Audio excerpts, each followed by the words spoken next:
Hello everyone, this is Archie Verma and today we are going to talk about the next topic of the chapter Body Fluids and Circulation of class 11 Biology. So without any delay, let's start. Today we are going to talk about ECG. What is ECG? ECG की full form electrocardiograph. अगर हमसे directly पूछते हैं exam में question के form में कि ECG क्या है या फिर ECG की फुल फॉर्म क्या है, तो ऑप्शन में दोनों होंगे, इलेक्ट्रोकार्डियोग्राफ भी होगा, इलेक्ट्रोकार्डियोग्राम भी होगा. तो हमें क्या मार्क करना है? हमें मार्क करना है इलेक्ट्रोकार्डियोग्राफ, राइट. लेकिन अगर लिखते हैं कि इलेक्ट्रोकार्डियोग्राफ का कौन सा ग्राफ बनता है, तो हमें मार्क करना है इलेक्ट्रोकार्डियोग्राम. जब तक वो स्पेसिफिकली नहीं बोलेंगे ग्राफ के बारे में कि ग्राफ बताओ, ग्राफ कौन सा है या फिर ग्राफ का नाम क्या होता है, तब तक हमें इलेक्ट्रोकार्डियोग्राम मार्क नहीं करना है. अगर वो हमें डायरेक्टली सिंपल सा पूछते हैं ECG की फुल फॉर्म बताओ विदाउट राइटिंग ग्राफ वर्ड, तो हमें इलेक्ट्रोकार्डियोग्राफ मार्क करना है. अब अच्छा, यहाँ पे जो चीज़ें हैं, जो ग्राफ बन के आता है उसको इलेक्ट्रोकार्डियोग्राम बोलते हैं, और जो मशीन उस ग्राफ को बनाती है उसको इलेक्ट्रोकार्डियोग्राफ बोलते हैं. चीज़ें यहाँ थोड़ी उल्टी हैं. दोबारा रिपीट करती हूँ. जो मशीन वो पर्टिकुलर ग्राफ बनाती है जो कि electrical activity of the heart represent करता है, वो ग्राफ को हम बोलते हैं इलेक्ट्रोकार्डियोग्राम, और जो मशीन होती है जो बनाती है ग्राफ उसको बोलते हैं इलेक्ट्रोकार्डियोग्राफ. यहाँ पे चीज़ें उल्टी हैं. ग्राफ ग्राम है और मशीन को ग्राफ बोलते हैं, राइट. आगे बढ़ते हैं. NCERT ने जो स्टार्टिंग वाला पैराग्राफ लिख रखा है, you are probably familiar with the and so on.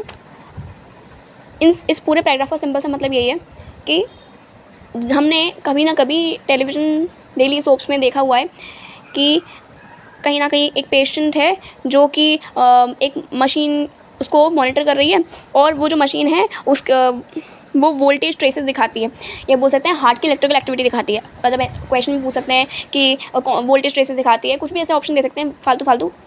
तो हम मार्क करेंगे हाँ, जो मशीन्स होती हैं, जो इलेक्ट्रोकार्डियोग्राफ होती है, वो वोल्टेज ट्रेसेस भी दिखा सकती है, ठीक है.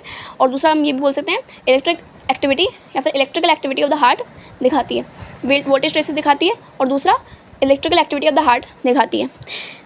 और उसके बाद ये लिखा हुआ है कि हमें वो टीवी डेली सोप्स में सीन दिखाया जाता है कि एक जो इंसान है वो उसके पास जो वो लीड्स लगी होती हैं वो लगी हुई हैं, उसके चेस्ट रीजन पे लगी होती हैं. वो भी देखेंगे कहाँ पे लगाई जाती हैं, कहाँ नहीं लगाई जाती हैं. उसके हाथों में लगी हुई है, उसके पैर पे लगी हुई है ना, उसके चेस्ट रीजन पे लगी हुई है. और वो जो मशीन है वो पिप पिप पिप करके साउंड निकाल रही है, राइट. और लास्ट में ये जो चीज़ होती है वो रिप्रेजेंट क्या करती है, वो ये चीज़ रिप्रेजेंट कर रही होती है उन डेली सोप्स में कि जो इंसान है वो कार्डियक अरेस्ट में जा चुका है, राइट. तो ये भी पूछ सकते हैं कि पी जो है मशीन साउंड करती है वो क्या रिप्रेजेंट करता है, तो हम बोलेंगे कार्डियक अरेस्ट रिप्रेजेंट करता है. अब मान लो अगर क्वेश्चन पूछ लिया जाता है कि जो मशीन होती है इलेक्ट्रोकार्डियोग्राफ वो क्या रिप्रेजेंट करती है, अगर मान लो electrical activity of the heart हमें ऑप्शन में नहीं दिखता है, वोल्टेज ट्रेसेस दिखता है, तो हम वो मार्क कर सकते हैं, कोई प्रॉब्लम नहीं है. तो हम यहाँ से इतना चीज़ समझ सकते हैं.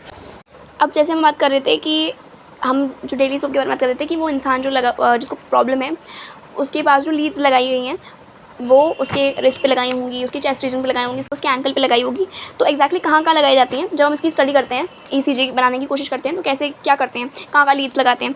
तो हम जो लगाते हैं लीड्स वो दोनों रिस्ट पे लगाते हैं, लेफ़्ट एंकल की तरफ लगाते हैं, और अगर पेशेंट को डिटेल इवैल्यूएशन की ज़रूरत है तो उसके चेस्ट रीजन पे भी लगाई जाती हैं कुछ लीड्स, राइट. इन लीड्स के थ्रू जो electrical activity of the heart है एक कार्डियक साइकिल के अंदर, राइट, उसको जो डॉक्टर्स हैं उसको इजीली स्टडी कर सकते हैं ECG के थ्रू.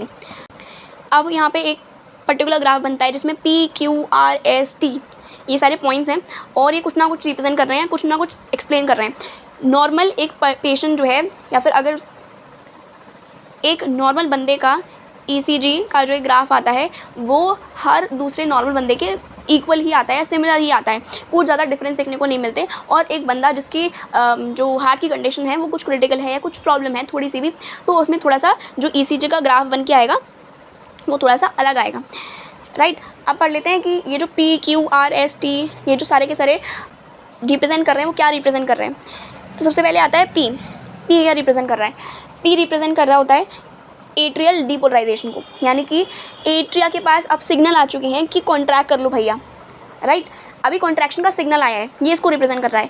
एट्रियल डीपोलराइजेशन या फिर एट्रियल एक्साइटेशन को रिप्रेजेंट कर रहे हैं कि यहाँ पे अभी सिग्नल आ चुका है एक्साइटेशन का, अब वो कॉन्ट्रैक्ट करने मतलब कॉन्ट्रैक्ट करनी चाहिए, लेकिन जो कॉन्ट्रैक्शन होता है थोड़ा टाइम डिले यानी बोल सकते हैं थोड़ा टाइम लेट शुरू होता है। तो अगर हमसे पूछते हैं क्वेश्चन में कि पी वेव जो होती है वो क्या रिप्रेजेंट करती है, वो एट्रियल सिस्टोल रिप्रेजेंट करती है या एट्रियल डीपोलराइजेशन रिप्रेजेंट करती है, तो आपको लगाना है atrial depolarisation, that is more correct, right.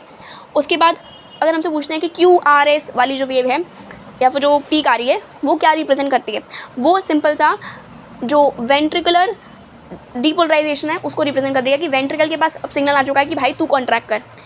P wave atrial depolarisation दिखाती है, QRS वेव वेंट्रिकुलर डीपोलराइजेशन दिखाती है। अभी तक जो मैं इतना सब बता रही थी कि ये डीपोलराइजेशन है या बाद में सिस्टोल होगा, वो सिर्फ एक लाइन को एक्सप्लेन करने के लिए कर रही थी, और वो लाइन है the contraction starts shortly after Q and marks the beginning of the systole. Contraction जो Q वेव आती है उसके हल्का टाइम बाद, यानी कि जो डीपोलराइजेशन के सिग्नल है कि अब यहाँ पे जो है कॉन्ट्रैक्शन होने वाला है, राइट, वो Q पे आए हैं, लेकिन Q के हल्का सा पीछे Q वेव जो आई है उसके हल्का सा पीछे एग्जैक्ट जो सिस्टोल होगा वेंट्रिकल का वो शुरू होगा। अब बात कर लेते हैं टी वेव की। टी वेव ये रिप्रेजेंट करती है कि जो वेंट्रिकल्स हैं अब वो मतलब वेंट्रिकल्स के पास सिग्नल आ रहा है कि अब वापस डायस्टोल की कंडीशन में आ जाओ, राइट। या फिर हम ये बोल सकते हैं कि टी वेव ये रिप्रेजेंट करती है वेंट्रिकुलर डीपोलराइजेशन को, यानी कि अभी तक सिग्नल आया है सिर्फ और सिर्फ। और ये स्टेटमेंट को जो मैंने बोला है उसको सपोर्ट करने के लिए NCERT ने लाइन लिखी हुई है, the end of the T wave marks the end of the systole, यानी कि जैसे ही टी वेव का एंड होता है उसके तुरंत बाद जो वेंट्रिकुलर सिस्टोल है उसका एंड हो जाता है। क्योंकि अभी तक तो हमने क्या बोला, मैंने दोबारा बता देती हूँ। मैंने बोला कि पी वेव जो होती है वो दिखाती है कि सिग्नल आया है, एट्रिया को कॉन्ट्रैक्ट करना है, एट्रिया एग्जैक्टली कॉन्ट्रैक्ट करेगी हल्का सा पीछे, ठीक। फिर हमने बोला कि जो QRS पीक आती है उस पीक के अंदर मतलब ये होता है उसका, या फिर बोल सकते सिग्नल ये आता है कि वेंट्रिकल जो है वो डीपोलराइज कर रही है, लेकिन Q वेव के या फिर जो Q पॉइंट है उसके हल्का सा बाद में जो एग्जैक्ट सिस्टोल होता है वेंट्रिकल का वो शुरू होता है। अब वो जो वेंट्रिकल का सिस्टोल था वो चल, लेकिन अब यहाँ पे आ जाती है टी वेव। टी वेव क्या बात हम एक्सप्लेन करती है, टी वेव ये रिप्रेजेंट करती है कि अब वेंट्रिकल के पास सिग्नल आया है कि रिपोलराइज कर जा भाई, वापस डायस्टोल वाली कंडीशन में चल जा, अभी सिग्नल आया है सिर्फ और सिर्फ। टी वेव ये रिप्रेजेंट करती है टी वेव। तो टी वेव अब आई, अब ये जो चीज़ है वो हल्का सा बाद में तो शुरू होगी, यानी कि जो डायस्टोल की कंडीशन वो हल्का सा बाद में तो शुरू होगी। तो इस वजह से यहाँ पे इसकी सपोर्ट में स्टेटमेंट है कि जो टी वेव का एंड होता है वो दिखाता है कि सिस्टोल जो है अब वो खत्म हो रहा है, अब डायस्टोल की कंडीशन स्टार्ट हो रही है। वो चीज़ जो है हल्का सा टाइम लैग होना चाहिए था, तो वही चीज़ का टाइम लैग होते हुए अब यहाँ पे डायस्टोल हो रहा है। तो यानी कि जब यहाँ पे वेंट्रिकल का डायस्टोल हो रहा है तो अल्टीमेटली सिस्टोल का भी एंड होगा। वही तो बात बोल सकते हैं। टी वेव सुनो, टी वेव रिप्रेजेंट करती है वेंट्रिकल रिपोलराइज हो रही है, राइट। और एग्जैक्टली जो डायस्टोल की कंडीशन होगी वो हल्का सा टाइम लैग के साथ में बाद में होगी।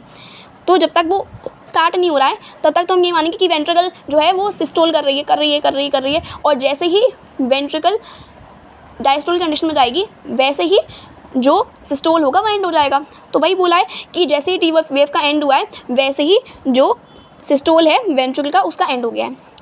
और एक और बात बताना है जो ये है कि कितने नंबर ऑफ QRS कॉम्प्लेक्सेस बन रहे हैं।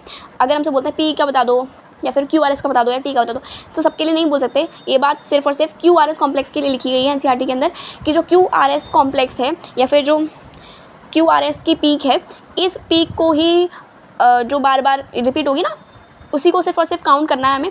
और उसके बाद हम जो हार्ट है उसकी हार्ट बीट का रेट जो है उसको पता कर सकते हैं एक इंडिविजुअल की, राइट। दोबारा बोल देती हूँ, जो भी QRS कॉम्प्लेक्स या QRS पीक या QRS वेव जो होती है अपने ECG के ग्राफ की, उसको जितने नंबर में या फिर जितने टाइम पीरियड के अंदर वो आ रही है उसको काउंट करके हम पता कर सकते हैं कि हार्ट बीट का रेट कितना है या क्या है या जो भी है। और मोस्टली लोगों का जो नॉर्मल इंडिविजुअल्स हैं उनका जो ECG का ग्राफ दिखता है वो सेम दिखता है या सिमिलर दिखता है, एक्सेप्ट फॉर द इंडिविजुअल्स जो कि हार्ट रिलेटेड प्रॉब्लम्स रखते हैं, राइट। इसके 3 पॉइंट्स थे, ठीक है, या फिर बोल सकते हैं 3 पार्ट्स थे इस पर्टिकुलर वीडियो के। पहला था ये कि डेली सोप्स में जो कंडीशन बनाई जाती है उसमें वोल्टेज ट्रेसेस को कंसिडर किया जाता है इन द मशीन ECG, और जो अपनी ECG होती है यानी कि इलेक्ट्रोकार्डियोग्राफ होती है वो इलेक्ट्रोकार्डियोग्राम बनाती है, और ये जो ग्राम वाला होता है वो ग्राफ होता है, दूसरी बात पिप पिप पी वाली साउंड आती है डेली सोप्स के अंदर, तो वो दिखाता क्या है, वो कार्डियक अरेस्ट की कंडीशन दिखाता है कि इंडिविजुअल के अंदर अगर किसी पेशेंट की हमें लिटरली जो इलेक्ट्रिकल एक्टिविटी है हार्ट की है ना, वो अगर हमें पता करनी है तो हम उसके दोनों रिस्ट पर और लेफ़्ट एंकल पर जो लीड्स होती हैं, उसको इलेक्ट्रिकल लीड्स होती हैं, उसको प्लेस करेंगे और उसके थ्रू, इन तीनों लीड्स के थ्रू उसकी इलेक्ट्रिकल एक्टिविटी को कंसिडर करने की कोशिश करेंगे, समझने की कोशिश करेंगे कि ऐसा है, कोई प्रॉब्लम तो नहीं है, सबके जैसा सिमिलर बन रहा है या नहीं बन रहा है। और अगर कुछ डिटेल इवैल्यूएशन की ज़रूरत है, डिटेल स्टडी की ज़रूरत है, तो उस कंडीशन में उसके चेस्ट रीजन पे भी मल्टीपल लीड्स लगाई जा सकती हैं।